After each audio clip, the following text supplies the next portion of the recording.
माझ्या महाराष्ट्रातील बांधवांनो, भगिनींनो आणि मातांनो, नमस्कार. जय महाराष्ट्र. साधारणतः प्रत्येक आठवड्यामध्ये आपण अशा पद्धतीने भेटतो आहोत आणि मी बोलतो आहोत असं म्हणेन, पण मीच बोलतो आणि आपण ऐकता आहात. आणि आपण नुसते ऐकत नाही आहात, तर जे मी आपल्याला सांगतो आहे ते पूर्णपणाने त्या आपल्या सरकारच्या सूचना आपण हिमतीने आणि धैर्याने पाळत आहात. साहजिकच आहे, आज मी आपल्यासमोर येण्याचं कारण, आज 31 मे. लॉकडाऊन हा शब्द आता आपल्याला अंगवळणी पडलेला आहे. कदाचित ह्या काळामध्ये जन्माला येणारी बालकं ही कदाचित आईच्या ऐवजी लॉकडाऊन बोलायला पहिली सुरुवात करतील. म्हणजेच आयुष्याची सुरुवातच लॉकडाऊनमधून होते की काय, अशी परिस्थिती आहे. आज मी आपल्यासमोर आलोय तो लॉकडाऊन शब्द हा कचऱ्याच्या टोपलीत फेकायला आलेला आहे. Mission begin again. पुन्हा एकदा आपण आपल्या आयुष्याची सुरुवात करतो आहोत. आणि आयुष्याची सुरुवात करताना लोकमान्य टिळकांचा तो किस्सा, ती आठवण ही मला आपल्याला सांगणं आवश्यक वाटतं. स्वातंत्र्याची लढाई जेव्हा सुरू होती, लढाईच होती ती, अर्थातच लढाई, मोठी लढाई. आणि लोकमान्य मंडालेच्या तुरुंगात किती वर्ष होते, कशा पद्धतीत होते, त्यांनी त्या तुरुंगात काय काय गीता रहस्य वगैरे या सगळ्या गोष्टी आपल्याला कल्पना आहे. पण सुटून आल्यानंतर त्यांना काही जणांनी विचारलं की आता पुढे काय, आणि त्यांनी सांगितलं पुनश्च हरिओम. पुनश्च हरिओम म्हणजे काय की पुन्हा एकदा आयुष्याला सुरुवात करतो आहे, लढाईला सुरुवात करतो आहे. तशीच आपली ही मिशन बिगिन अगेन, किंबहुना पुनश्च हरिओम सुरुवात करायची आता आपल्याला. ही सुरुवात करताना लॉकडाऊन करणं हा एक भाग झाला आणि सगळं हळूवार उघडणं हा दुसरा भाग झाला. म्हणजे लॉकडाऊन हे सायन्स असेल तर लॉकडाऊन उघडणं ही एक कला आहे किंवा आर्ट आहे. कसं काय उघडतोय आपण? पावसाळा तोंडावरती आहे. पावसाळा तोंडावरती आहे म्हटल्यानंतर पाऊस येऊन जातो, पडून जातो, अनेक ठिकाणी शेवाळ साचतं आणि शेवाळ समोर दिसल्यानंतर आपण आपलं पाऊल हे फार काळजीपूर्वक टाकतो. कुठे निसरडं नाही ना, कुठे घसरणार नाही ना, एकमेकाचा हात धरून चालतो, थोडासा आधार घेऊन चालतो की जेणेकरून आपलं पाऊल हे चुकता कामा नये आणि आपण घसरून पडता कामा नये. ती तशीच पुढच्या आयुष्यातली पावलं ही आपल्याला अशीच तुम्हाला आणि मला, म्हणजे सरकारला आणि जनतेला, एकमेकाचा हात हातात धरून मजबूतीने टाकायचे आहेत. प्रत्येक पाऊल टाकताना कुठेही शेवाळावरती पाऊल नाही टाकत, केळीच्या सालावर पाऊल नाही टाकत. म्हणजे घाईघाई करून सटकून पडत तर नाही ना, पडणार तर नाही ना, या खबरदारीने आपल्याला पुढची वाटचाल करावी लागणार आहे. पावसाळ्याची सुरुवात म्हटल्यानंतर मी गेल्या आठवड्यामध्ये संपूर्ण आपल्या यंत्रणेची एक बैठक घेतली. त्याच्यामध्ये महसूल यंत्रणा, पोलीस यंत्रणा, आर्मी, नेव्ही, एअरफोर्स या सगळ्यांचे अधिकारी होते. आणि पाऊस म्हटल्यानंतर तुम्हाला कल्पना आहे, यावेळेचा पाऊस, त्याचा अंदाज हा सर्वत्र समाधानकारक किंवा सरासरी अथवा सरीपेक्षा थोडंसं 19-20 असं सगळीकडे पडेल. म्हणजे एकूण समाधानकारक पाऊस पडेल असा अंदाज आहे. हा अंदाज आहे म्हटल्यानंतरही अनेकदा असं होतं की अचानक कुठेतरी ढगफुटी होते, पूर येतो. पूर परिस्थिती निर्माण झाल्यानंतर काय करायचं, त्याची सज्जता, ही सज्जता घेण्यासाठी ती बैठक होती. त्याही बाबतीत आपण सज्ज आहोत. कुठेही अशी आपत्ती येऊ नयेच, येणार नाहीच, पण आली तर आपण पूर्णपणे सज्ज आहोत. आणि ही सज्जता आपल्याला सांगत असताना उद्या 1 जून आहे. येत्या 2-3 दिवसातच आपल्या पश्चिम किनारपट्टीवरती चक्रीवादळ धडकण्याचा धोका आहे. चक्रीवादळ, मला खात्री येणार नाही, माझी तशी प्रार्थना आहे, माझा आत्मविश्वास आहे.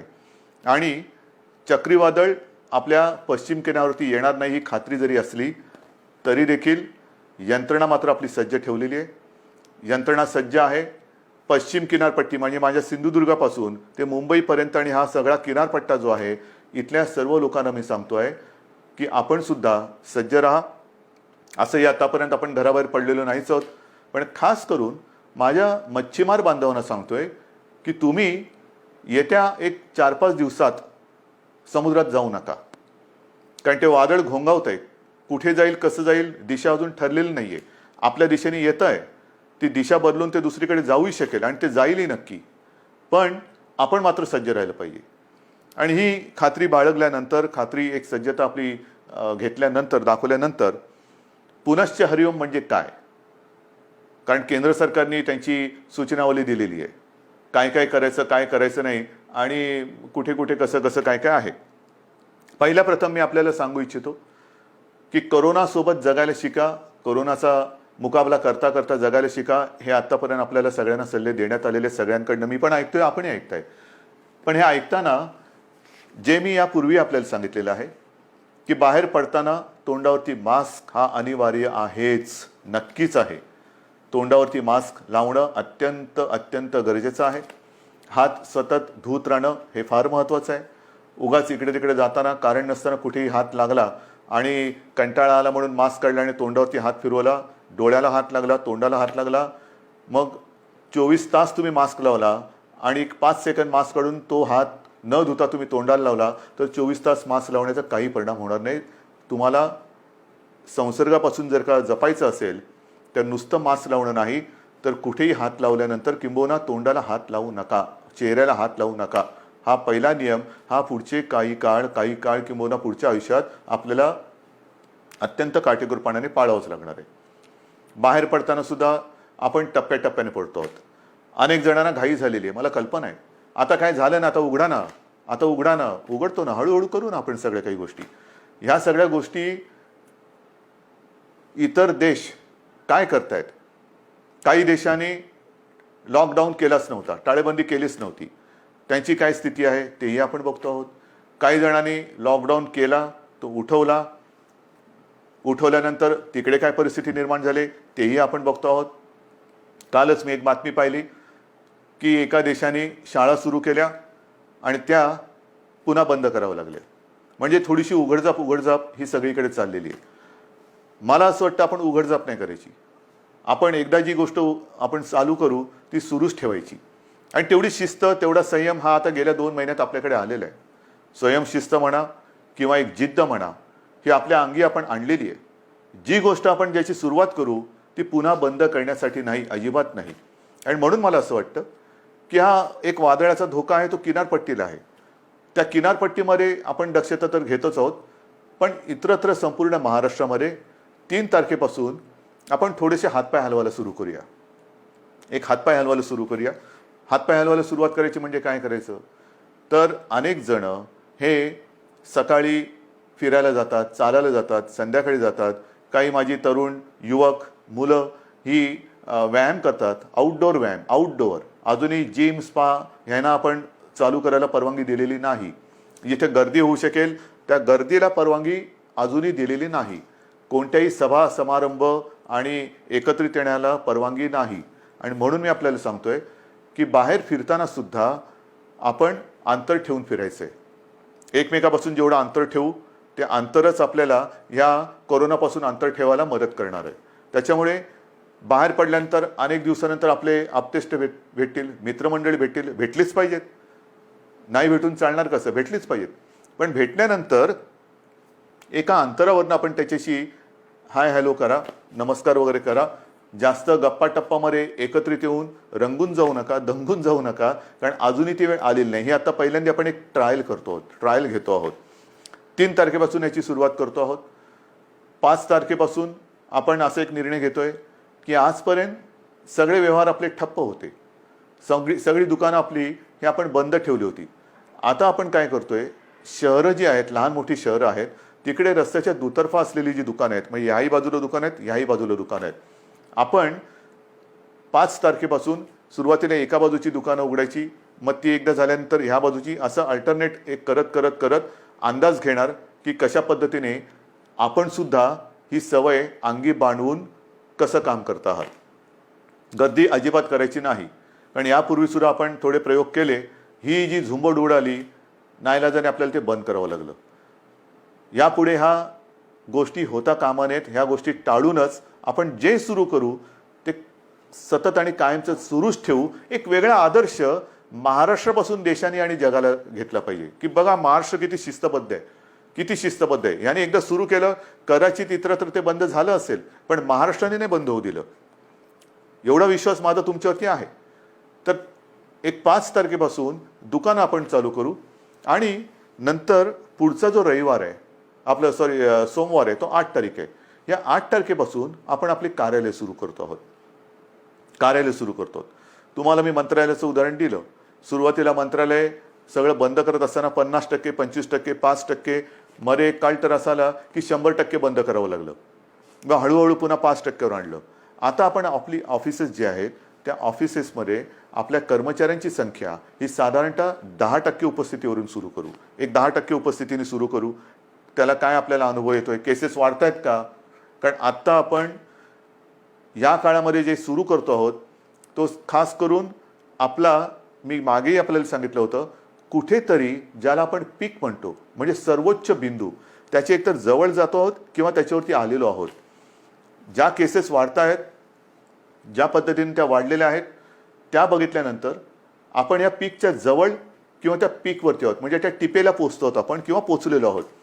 काही काळ आता हा जो केसेस येण्याची संख्या जी आहे ही साधारणतः अशीच थोडीशी वरती खाली होत नंतर हळूवारपणाने एक आणखीन 8-15 दिवसानंतर ती खाली उतरायला लागेल. ही खाली उतरेल केव्हा उतरेल? जर आपण ही सगळी बंधनं पाळली तर. पुन्हा एकदा मी आपल्याला सांगतो की बाहेर पडताना आवश्यक ज्यांना नाही त्यांनी घराबाहेर पडू नका.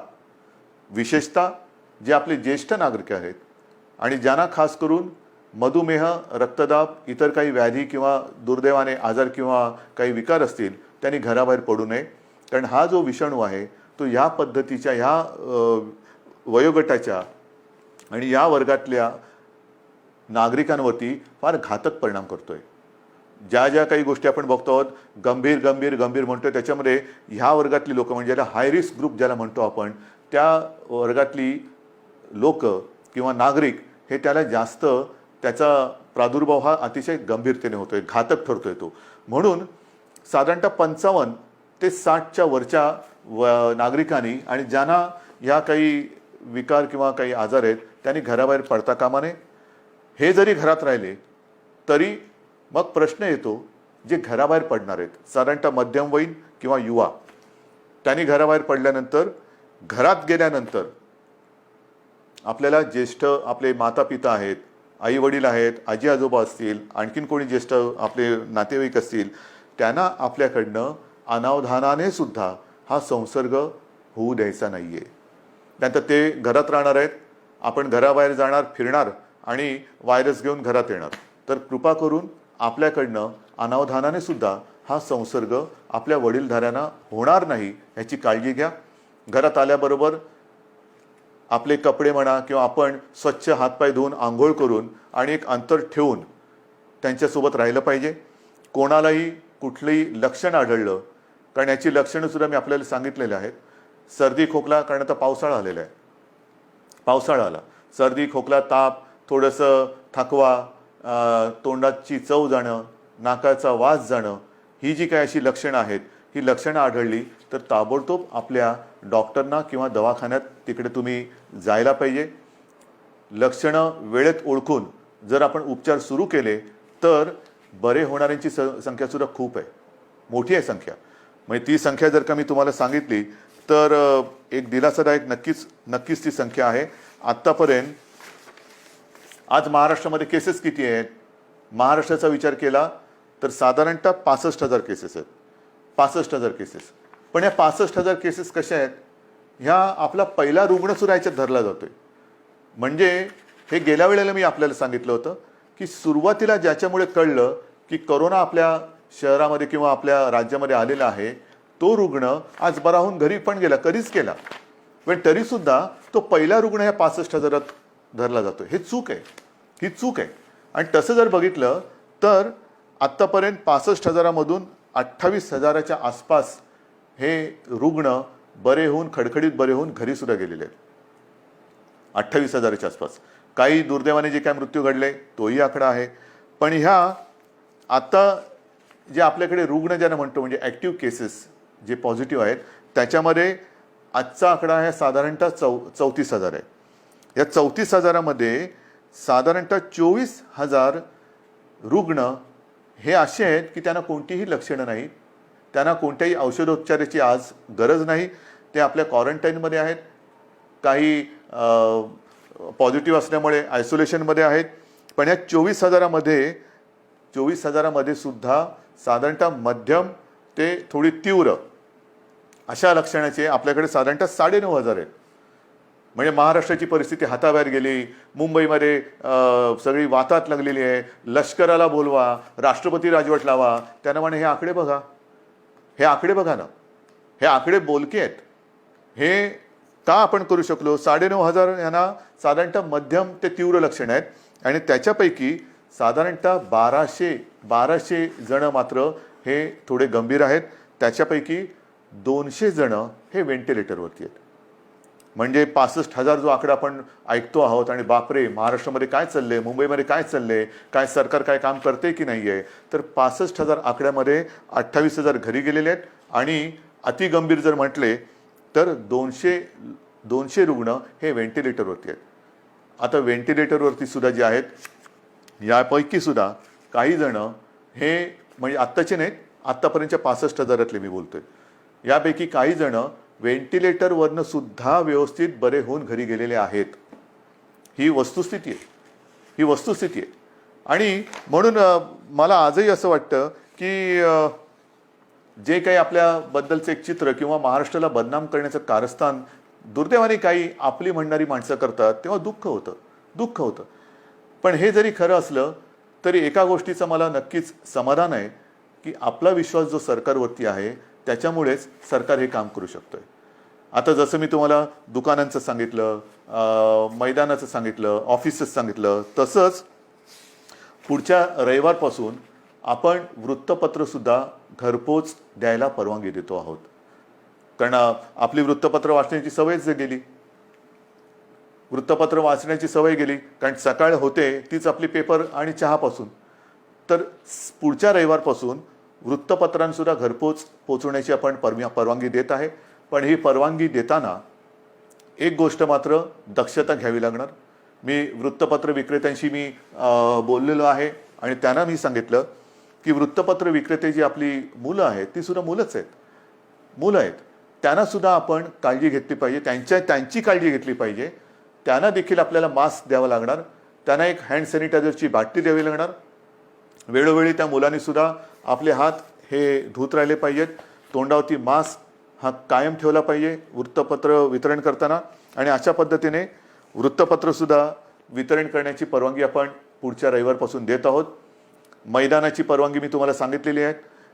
सार्वजनिक ठिकाणी आपण फिरायला जाऊ शकता, व्यायाम करायला जाऊ शकता आणि ती वेळ आपण पहाटे 5 पासून संध्याकाळी 7 वाजेपर्यंत अशी मुभा ठेवलेली आहे.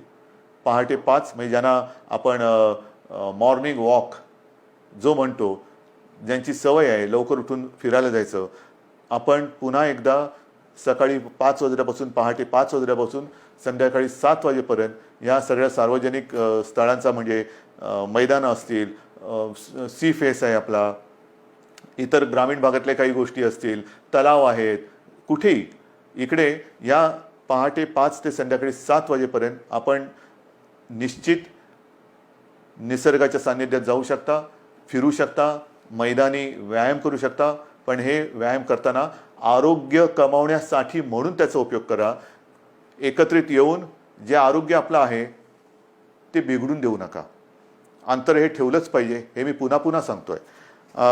हे झाल्यानंतर मग जे काही आकडे मी तुम्हाला सांगणार आहे ते आकडे ह्याची थोडीशी तुम्हाला कल्पना असायला पाहिजे की नेमकं सरकारने आतापर्यंत केलेलं काय आहे, काय करते सरकार, किती आपल्याकडे व्यवस्था आहे. तर ज्या वेळेला हे संकट कोरोनाचं आलं कोणालाच कल्पना नव्हती की हे किती वाढेल आणि त्याच्यासाठी तयारी किती करावी लागेल. म्हणजे साधी गोष्ट आहे की आपल्याकडे राज्यामध्ये प्रयोग म्हणजे ज्या टेस्टिंग लॅब ज्या आहेत त्या नाही आहेत अशातला भाग नाही. पण याच्यासाठी जी टेस्ट करावी लागते त्याची सुविधा ही फक्त 2 ठिकाणी होती. एक आपल्या कस्तुरबामध्ये आणि पुण्याच्या NIV मध्ये. ही कस्तुरबाची सुद्धा जी लॅब आहे ती आपण साधारणतः 2007 साली मुंबई महापालिकेच्या माध्यमातून केली म्हणून ती दुसरी होती, नाहीतर फक्त एकच होती. त्याच्यात कस्तुरबा आपण केली, त्या 2 लॅब होत्या. आजच्या क्षणाला आपल्या महाराष्ट्र राज्यामध्ये 77 ही चाचणी केंद्र आहेत आणि येत्या 2-4 दिवसात ती 100 पर्यंत जातील. म्हणजे 2पासून 77, 77 पासून 100. आणि माझा प्रयत्न असा आहे की येत्या पावसाळ्यामध्ये टेस्टची संख्या आणि त्याची उपलब्धता ही आणखीन वाढवण्याची गरज आहे. कारण पाऊस म्हटल्यानंतर भिजणं हे आलंच, सर्दी खोकला शिंकणं, थोडा ताप, फ्लू हा आलाच. आणि तो आल्यानंतर लॅबची संख्या वाढवणं, चाचण्यांची क्षमता वाढवणं आणि त्याचबरोबर ह्या टेस्ट ज्या आहेत, ह्या चाचण्या ज्या आहेत, त्या केंद्र सरकारशी सुद्धा आपण बोलतो आहोत की त्याची जी किंमत आहे, त्याची जी एक किती पैसे त्याला लागतात ती किंमत ही आपल्याला खाली आणायची, सर्वसामान्यांच्या आवाक्यामध्ये ती आणायची.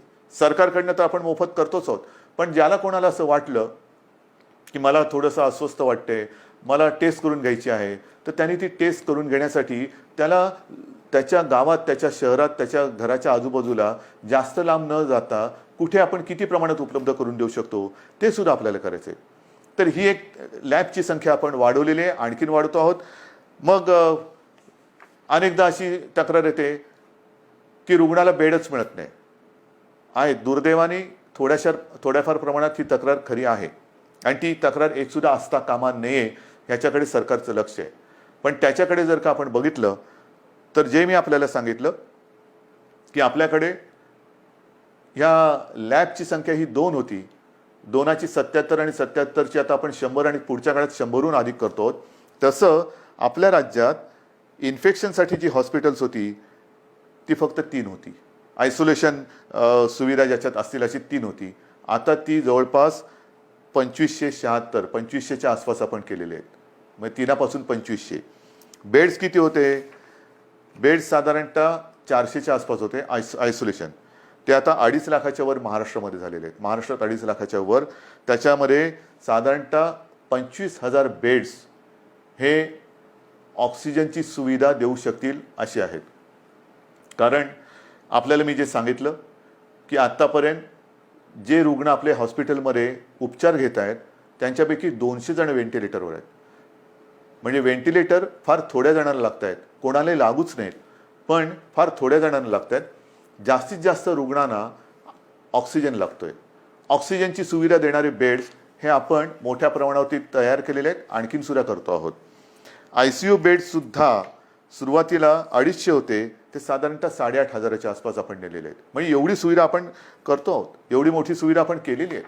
मला जी मी तुम्हाला सांगितलं की जम्बो फॅसिलिटी किंवा फील्ड हॉस्पिटल्स मुंबईमध्ये आहे, ठाण्यामध्ये आहे, ज्या शहरांमध्ये मी सूचना दिल्यात, मग संभाजीनगर असेल, पुणे आहे, आणखीन कुठेही जिथे जिथे फील्ड हॉस्पिटलची आवश्यकता आहे तिथे त्यांना सूचना दिलेल्या आहेत की तुम्ही ते करा. म्हणजे एकेका ठिकाणी आपण 1,000, 2,000च्या बेडची सुविधा करतोय. गोरेगावला तर साधारणतः 3,000 बेडची सुविधा करतोय. इतर देशांनी, इतर राज्यांनी अशी सुविधा किती जणांनी उपलब्ध केली असेल, किती जणांनी संख्या वाढवली असेल हे आता सगळीकडे स्पष्ट झालेलं असेलच. पण महाराष्ट्राने मात्र गेले 2 महिने उपचाराकडे लक्ष दिलेलं आहे, सुविधांकडे लक्ष दिलेलं आहे. आपण आपला टास्क फोर्स निर्माण केलेला आहे आणि हा टास्क फोर्स अक्षरशः अहोरात्र मेहनत करून, अविश्रांत मेहनत करून साधारणतः गाईडलाईन देतोय. आपलं मोठं जे आव्हान आहे की एकतर हा संसर्ग रोखणं, त्याची तीव्रता कमी करणं आणि मृत्यूदर हा कमीत कमी किंवा 0वरती आणणं. मृत्यूदर हा अजूनही मला खाली आणायचा आहे. आणि तो खाली केव्हा येईल? कारण आजही काही ठिकाणी असं लक्षात येतंय की जो कोणी रुग्ण आहे तो अगदी शेवटच्या टप्प्यामध्ये हॉस्पिटलमध्ये दाखल होतोय, अगदी शेवटच्या टप्प्यात. म्हणजे मी मागे आपल्याला कदाचित सांगितलं असेल की माझाच एक चांगला कार्यकर्ता, अत्यंत चांगला निष्ठावान कार्यकर्ता शेवटच्या टप्प्यात हा हॉस्पिटलमध्ये गेला, स्वतःहून गेला आणि तपासणी करतानाच तो कोसळला. काहीच करू शकले नाही डॉक्टर. म्हणजे त्याची कदाचित चाचणी पण करता आली नसेल. हे अंगावरती दुखणं काढू नका. अंगावरती दुखणं काढल्यानंतर मग मात्र त्याला उपचार नाही आहेत. अनेक जण जे वाचून घरी गेलेले आहेत ते वेळेमध्ये आपल्याकडे आलेले आहेत. अगदी दुर्दैवाने काही व्हेंटिलेटरवरती जाऊन सुद्धा सुदैवाने खणखणीत बरे होऊन घरी गेलेले आहेत. वेळेत आले तर उपचार होतात. आता मी मागे सारखं मागे बोलतो, कारण या काही दिवसात एवढ्या जणांशी मी बोलतोय की नेमकं तुमच्याशी बोललो का इतराशी कोणाशी बोललो हे लक्षात येत नाही. तर त्यावेळेला मी सांगितलं होतं की जर का मृत्यूदर खाली आणायचा असेल, आणि तो येतोय, नक्कीच येतोय, आलेला आहे, तर डॉक्टर आपल्याकडे सज्ज आहेत. पण डॉक्टरना 2 गोष्टी वेळेत मिळाल्या पाहिजेत. एक म्हणजे औषधं, ती औषधं आपण त्यांना देतो, आणि सगळ्यात महत्त्वाचा भाग म्हणजे पेशंटसुद्धा वेळेमध्ये जर का डॉक्टरांच्या हातात आला तर डॉक्टर, तुम्हाला कल्पना नाही, अक्षरशः एखाद्या योद्ध्याला साजेल असा पराक्रम करतायत. कोणत्याही टोकाला जाऊन त्याला वाचवण्याची शर्थ करतायत, आणि त्याला मी तर म्हणेन यशसुद्धा येते. आता ही आरोग्यविषयक तुम्हाला माहिती दिल्यानंतर साधारणतः एक महत्त्वाचा मुद्दा होता, तो म्हणजे इतर राज्यातले मजूर. या मजुरांना सुद्धा आपण आत्तापर्यंत 12 लाख, किंबहुना त्याच्याहून जास्त असेल, माझ्याकडे आकडा आहे माझ्याकडे, 12 लाखापेक्षा नाही, हे बघा, सुमारे 16 लाख मजुरांना रेल्वे आणि बसेसने आपण इतर राज्यात सोडलेली. सुमारे 16 लाख लोकांना रेल्वेतनं आणि बसेसमधून आपण परराज्यात सोडलेलं आहे. साधारणतः 800 ट्रेन्स, 11 लाखाच्या वरती.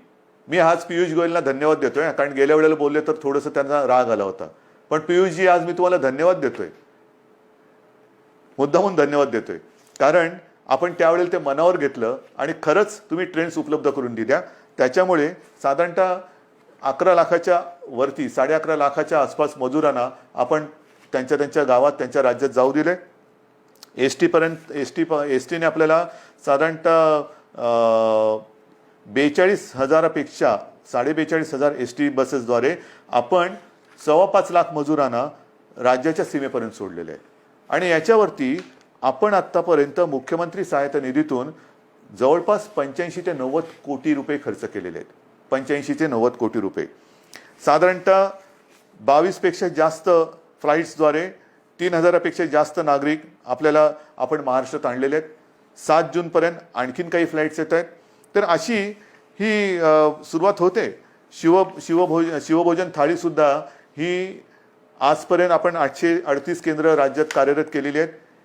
1 ते 30 मे, फक्त 1 ते 30 मे या काळात या शिवभोजन थाळीच्या योजनेतून आपण 32,77,778 शिवभोजन थाळ्याच्या माध्यमातून एवढ्या लोकांना, म्हणजे 32 लाखाच्या आसपास लोकांना आपण भोजन देण्याची व्यवस्था केलेली आहे. मुख्यमंत्री सहायता निधीत आतापर्यंत 352 कोटी रुपये आपण संपूर्ण आले. त्याच्यापैकी 111 कोटीपेक्षा जास्त हे कोविडसाठी आपण खर्च केलेला आहे. या सगळ्या गोष्टी चालू आहेत. उद्योगधंदे सुरू होत आहेत. 7.5 लाखापेक्षा जास्त मजूर हे कामावरती आलेले आहेत.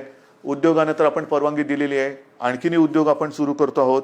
आता हे सगळं सुरू करत असताना जसा पावसाळा सुरू होतो आहे तसंच आपलं शैक्षणिक वर्ष सुरू होतं आहे.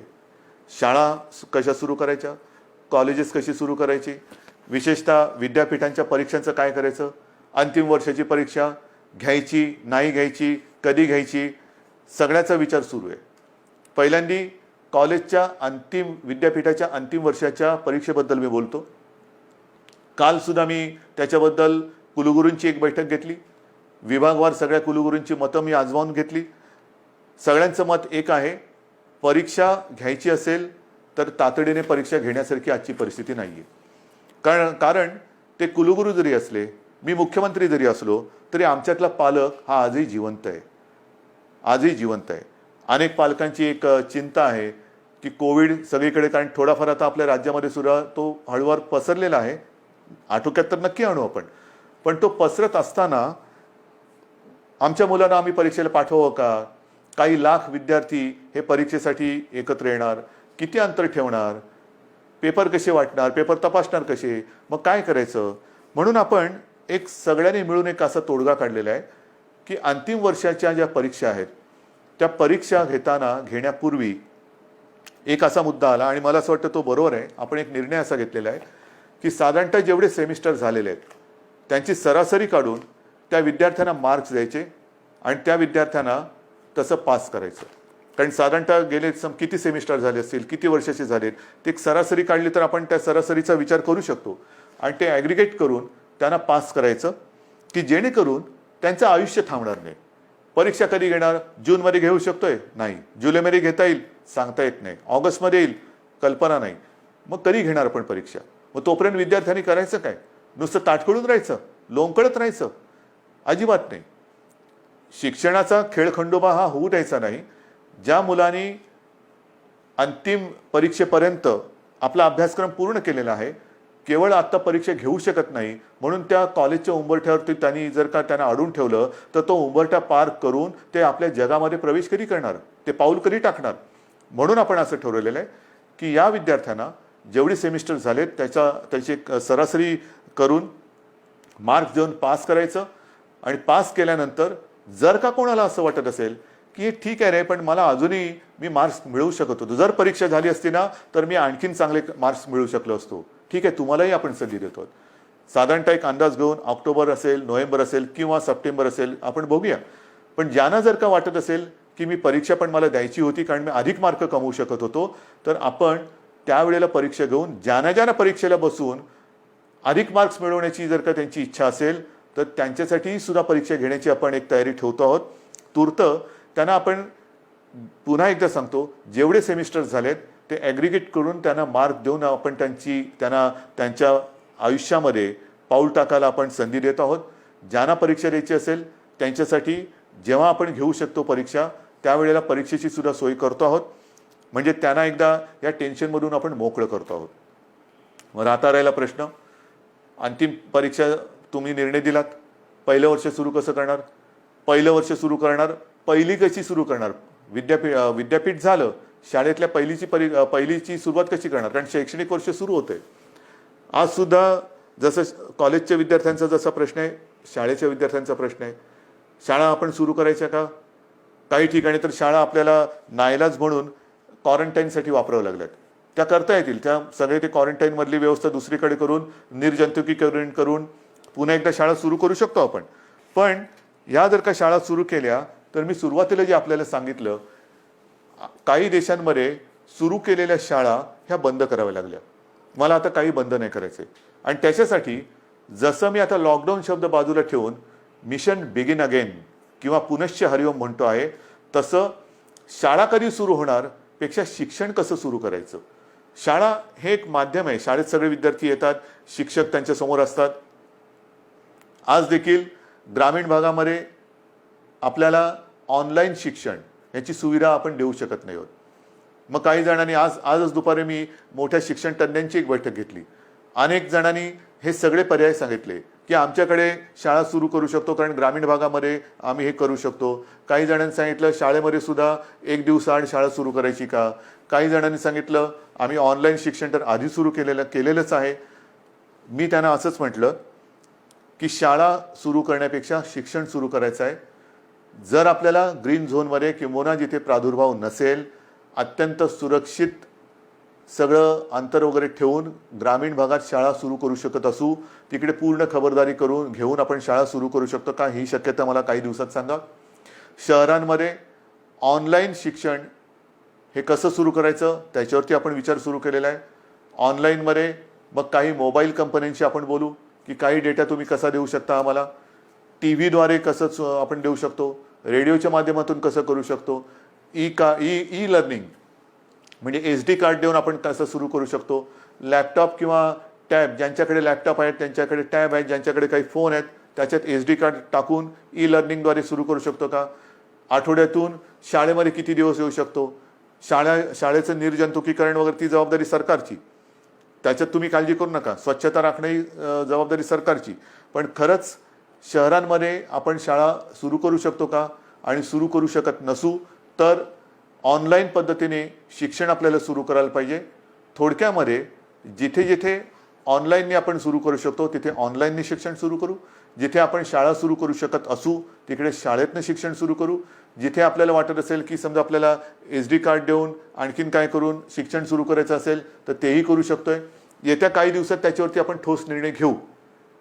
शिक्षण सुरू झालंच पाहिजे.